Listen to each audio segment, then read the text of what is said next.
ओशो जी के एक प्रवचन में जिक्र है कि कुछ युवक रात को शराब खाने में देर तक शराब पीते रहे।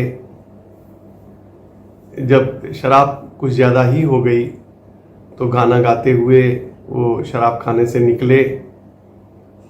कुछ दूर पर नदी थी और ऐसे ही गाना गाते गाते वो नदी किनारे गए।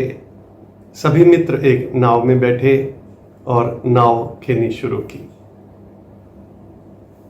कहते हैं ओशो कि नाव तो उन्होंने बहुत चलाई, लेकिन जब उनको लगा कि हम काफ़ी दूर निकल आए हैं और सूर्य की रोशनी भी थोड़ी सी आ गई है, जरा देखें कहाँ आ गए, वापस भी जाना है, घर भी जाना है, सारी रात हम खेते रहे हैं, कितनी दूर आगे निकल गए हैं। फिर एक युवक उतरा और वो हंसने लगा। पूछा क्या बात है? उसने कहा आप भी नीचे आओ और देखो। और वो दूसरा युवक नीचे उतरा, वो भी हंसने लगा।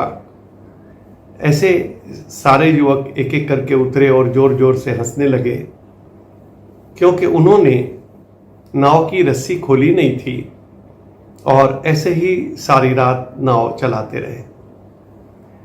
इसी को समझाते हुए ओशो कहते हैं कि मनुष्य पैदा होता है, संसार में बड़ा होता है, फिर पढ़ाई लिखाई करके शादी हुई, बच्चे हुए और फिर बुजुर्ग होता है और इस पृथ्वी से जब विदा का समय आता है तो वो पाता है कि मैं वहीं का वहीं हूं, आगे बढ़ा नहीं हूं, पतवार मैंने खोली नहीं है। कुछ ही है इस संसार में जो पतवार को खोलते हैं और पहुंचते हैं। ये शास्त्र,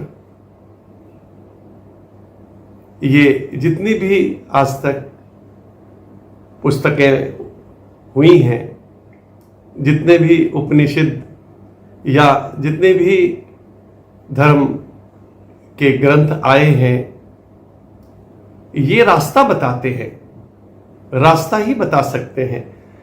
साधना तो खुद करनी पड़ेगी। और अगर हम साधना नहीं करते और उन्हीं को पढ़ पढ़ के और पढ़ पढ़ के और पढ़ पढ़ के अपना समय जीवन का पूरा कर लेते हैं, तो ओशो कहते हैं फिर पतवार नहीं खुली, फिर जाते वक्त आप वहीं हो जहां से चले थे। हाँ, अगर हमने पढ़ा, सुना, बसाया अपने हृदय में और उसके मुताबिक साधना की, कोई ऐसा गुरु खोजा जो उसका राज मरहम बता दे और फिर उस पर हमने साधना की हो, तब तो ठीक।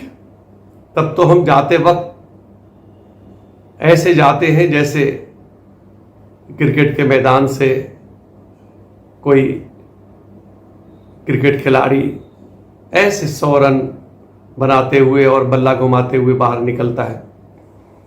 लेकिन ओशो कहते हैं अगर हमने सिर्फ पढ़ पढ़ के पूरा जीवन मंत्र जाप कर लिया, कुछ शास्त्र पढ़ लिए, लेकिन उससे होगा कुछ नहीं, कहीं पहुंचोगे नहीं।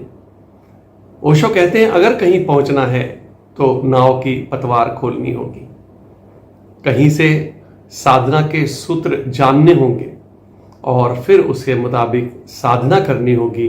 तभी हम सत्य तक, मोक्ष तक, निर्वाण तक, अद्वैत तक, कैवल्य तक पहुंच सकते हैं। धन्यवाद।